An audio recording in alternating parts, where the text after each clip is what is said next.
স্নেহের ছাত্রছাত্রীরা, আশা করব তোমরা নিশ্চয়ই খুব ভালো আছো। আর এখন তোমরা নিশ্চয়ই শুনেছো, টিভিতে দেখেছো হয়তো, যে আমাদের যে মহামারী করোনার প্রকোপে যেটা ঘটছে সেটা কিন্তু এখন ক্রমশ বাড়ছে। তো সেই কারণে তোমাদেরকে আমি সতর্ক করব যে এখন তোমরা কোনো মতে আর বাড়ির বাইরে বেরোবে না। যারা হয়তো বিকেলের টাইমে কম বেশি খেলাধুলো করতে যাও তাদেরকে বেশি করে সতর্ক করব যে এখন না যাওয়াটাই ভালো। বাড়ির মধ্যে থাকলেই এখন অনেক বেশি তোমরা সুরক্ষিত। তো সেই কারণে তোমাদেরকে বলবো যে বাড়ির বাইরে খুব বেশি প্রয়োজন না হলে যাওয়ার একদম দরকার নেই। আর বাড়ির মধ্যে থাকলে তোমরা তো আর এমনি এমনি বসে থাকবে না, তো তার জন্য তোমাদের একটু এন্টারটেনমেন্টের প্রয়োজন। সেই কারণে তোমাদের গ্রুপে তোমরা নিশ্চয়ই দেখেছো, ছোটদের গ্রুপে আমি রাইম দিয়েছিলাম আর তোমাদের গ্রুপে একটা ছোট নাটক দিয়েছিলাম, অমল দইওয়ালা। তো এরকম টাইপের অনেক মজার নাটক রয়েছে, শিক্ষণীয় নাটক রয়েছে। তো তোমরা সেগুলো বড়দের ফোন থেকে দেখতে পারো, আর্জি করতে পারছো ওগুলো তোমাদেরকে একটু দেখানোর জন্য। আর সেই সঙ্গে তোমাদের যেরকম রেকর্ডেড ক্লাস চলছে সেগুলো তো চলবেই, এবং তোমরা সেগুলো অবশ্যই অভ্যাস করবে। আজকে দেখো তোমাদের জন্য আমি আমাদের যে চ্যাপ্টারটা চলছিল ওয়ার্ল্ড আন্ডার ওয়াটার, আর সেখান থেকে একটা চ্যাপ্টার ছিল, পার্ট ছিল পার্ট 2তে অ্যাকোয়াটিক অ্যানিমেলস। তো সেই অ্যাকোয়াটিক অ্যানিমেলস থেকে আমরা আজকের অ্যাক্টিভিটিগুলো কমপ্লিট করব। কেমন? তো আমরা প্রথমে অ্যাক্টিভিটি 1-এ চলে যাই। দেখো ওখান থেকে যে অ্যাক্টিভিটি 1, 2, 3 ছিল সেগুলো আমরা বলেছিলাম যে আমাদের পড়া হলে একদম শেষে আমরা একসঙ্গে অ্যাক্টিভিটিগুলো করে নেব, তাই তো? তো সেই সঙ্গে বলে রাখি যে অ্যাক্টিভিটি 1, 2, 3 কিন্তু 3 ফিশেস চ্যাপ্টার থেকে হয়ে গেছে। তো এখন তাহলে বাকি থাকছে তোমাদের অ্যাক্টিভিটি 4 থেকে। কেমন? তো আজকে আমরা অ্যাক্টিভিটি 4 থেকে বাদবাকি যে অ্যাক্টিভিটিসগুলো রয়েছে সেগুলো নিয়ে আমরা আলোচনা করব। দেখো অ্যাক্টিভিটি 4, আর একটা কথা বলে রাখি, তোমরা চেষ্টা করবে অ্যাক্টিভিটিগুলো যে তোমরা করেছো সেগুলো অবশ্যই গ্রুপে পোস্ট করতে। কেমন? দেখো ভালো করো। অ্যাক্টিভিটি 4 বলছে let's put tick marks and cross marks in the boxes according to the information given in the text. বলছে টেক্সটে তোমাদের যে তথ্য রয়েছে বা তথ্য দেওয়া হয়েছে সেখান থেকে তথ্যগুলো নিয়ে এই বক্সের মধ্যে যেখানে সঠিক বা মনে করবে যে আছে সেখানে টিক চিহ্ন দেবে, আর যেটা তোমার ক্ষেত্রে মনে হবে যে এটা তথ্যে দেয়া নেই সেখানে তুমি ক্রস চিহ্ন দেবে। কেমন? এখানে দেখো আগে বক্সটা আমরা দেখে নিই। বক্সের বাম দিকে দেখো দেয়া আছে ফিশ, প্রন, ক্র্যাব, ফ্রগ।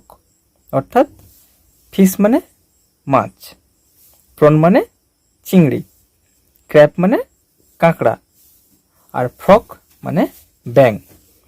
এবারে ওপরের দিকে দেখো যেগুলো আছে, প্রথমে রয়েছে প্রথম যে কলামটা তাতে আছে হ্যাজ স্কেলস, অর্থাৎ এদের গায়ে বা এদের দেহে আঁশ রয়েছে। তাহলে যে সমস্ত প্রাণীগুলোর ক্ষেত্রে এখানে লিস্ট আপ করা আছে তাদের ক্ষেত্রে যার যার আঁশ রয়েছে সেক্ষেত্রে টিক চিহ্ন দেবে, যাদের আঁশ নেই তাদের ক্রস চিহ্ন দেবে। তারপরে রয়েছে লিভস ইন ওয়াটার, এদের মধ্যে যারা জলে বাস করে তাদের ক্ষেত্রে টিক চিহ্ন দেবে, যারা জলে বাস করে না তাদের ক্ষেত্রে ক্রস চিহ্ন দেবে। ইটস ওর্মস, অর্থাৎ পোকামাকড় খায়, যারা খায় তাদের ক্ষেত্রে টিক চিহ্ন দেবে, যারা খায় না তাদের ক্ষেত্রে দেওয়ার দরকার নেই। তারপরে দেখো হ্যাজ বোনস, হাড় বা কাঁটা রয়েছে এরকম কোনো প্রাণী, যাদের আছে তাদের টিক চিহ্ন, আর যাদের নেই তাদের ক্ষেত্রে টিক চিহ্ন দেওয়ার দরকার নেই। ঠিক আছে? প্রথমে দেখো আমি এখানে দুটো তোমাদের উদাহরণ হিসেবে বলে দেবো, বাদ বাকি দুটো তোমরা নিজেরা করবে। প্রথমে দেখো ফিশ, মাছের গায়ে আঁশ থাকে তাই এটা হ্যাজ স্কেলের জায়গায় তোমরা টিক চিহ্ন দেবে। তারপরে দেখো লিভস ইন ওয়াটার, জলে বাস করে, হ্যাঁ মাছ অবশ্যই জলে বাস করে, তাহলে এটাও টিক চিহ্ন দেবে।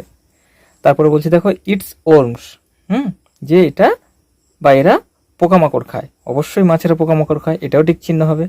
হ্যাজ বোনস, অর্থাৎ হাড় বা কাঁটা রয়েছে, মাছের তো অবশ্যই কাঁটা থাকে, তাহলে এটাও টিক চিহ্ন পড়বে। কেমন? আবার ধরো সাপোজ এখানে ফ্রগ, ফ্রগের বলছে হ্যাজ স্কেল, ব্যাঙের গায়ে কিন্তু আঁশ নেই, চামড়া থাকে, ঠিক আছে, তাহলে এটা ক্রস চিহ্ন পড়বে। লিভস ইন ওয়াটার, জলে বাস করে, দেখো ব্যাঙ জলে বাস করলেও ডাঙাতেও বাস করে, তাই এটাকে আমরা অ্যাম্ফিবিয়ান বা উভচর প্রাণী বলি, তো এই ক্ষেত্রে তুমি টিক চিহ্ন দিতেই পারো, ব্যাঙ জলেও থাকে। তারপরে ইটস ওর্মস, অর্থাৎ পোকামাকড় খায়, হ্যাঁ অবশ্যই খায়, এটাও টিক চিহ্ন হবে। তারপরে বলছে হ্যাজ বোনস, হাড় বা কাঁটা রয়েছে। হ্যাঁ ব্যাঙের যদিও হাড় রয়েছে, খুবই নরম যদিও সেটা, এটাও আমরা টিক চিহ্ন দেবো।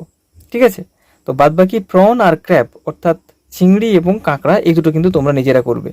কেমন? এবার দেখো অ্যাক্টিভিটি 5, এটাও বলে দিচ্ছি আমি। এখানে টেক্সট থেকে কিছু ওয়ার্ডস নিয়ে ফিল আপ করতে হবে। প্রথমে বলছে এখানে fishes breathe in water with the help of dash, মাছেরা তাদের শ্বাসকার্য চালায় জলের মধ্যে কার সাহায্যে? আমরা অবশ্যই পড়েছি ফুলকা বা গিলস, তাই তো? তাহলে fishes breathe in water with the help of gills, GILLS, gills. কেমন? তারপরে 3 main parts of a prawn's body আর, বলছে চিংড়ির দেহের প্রধান 3টি অংশ হচ্ছে, 1 নম্বরে বলছে হেড, তারপরে থোরাক্স, THORAX, থোরাক্স মানে যেটাকে আমরা বক্ষ বলছি, তাই তো? অ্যান্ড এবং অ্যাবডোমেন বা তলপেট বা বাকি অংশ, ABDOMAN, অ্যাবডোমেন। ঠিক আছে, তাহলে একটা হচ্ছে হেড, পরেরটা হচ্ছে থোরাক্স, আর তারপরেরটা হচ্ছে অ্যাবডোমেন। 3 দাগে যেটা বলছে the head of A prawn has dash and dash, তাহলে চিংড়ির মাথায় কি কি রয়েছে? পড়ার সময় নিশ্চয়ই তোমরা খেয়াল করেছো যে চিংড়ির মাথাতে এক জোড়া চোখ থাকে আর একটা সুঁড় থাকে বা অ্যান্টেনা থাকে, তাই তো? তাহলে এখানে লিখবো the head of A prawn has an antenna and 2 আইজ। প্রথমে কি লিখবো? অ্যান অ্যান্টেনা অ্যান্ড 2 আইজ। বেশ, 4 দাগে the crab pinches with it কি? পিনসার্স, PINCERS, পিনসার্স মানে দাঁড়া। ঠিক আছে, তাহলে কাঁকড়া কি করে? তার দাঁড়া দিয়ে আমাদের কামড়ে দেয় বা চিমটি কাটে। যাই হোক, তাহলে এখানে the crab pinches with its pincers, মনে থাকবে। লাস্ট ওয়ান এই অ্যাক্টিভিটির, the skin of a frog is, ব্যাঙের চামড়া কীরকম? Dash and dash. আমরা জানি ব্যাঙের চামড়াটা একটু খসখসে হয় এবং ভেজা হয়, তাই তো? তাহলে এখানে কি লিখবো?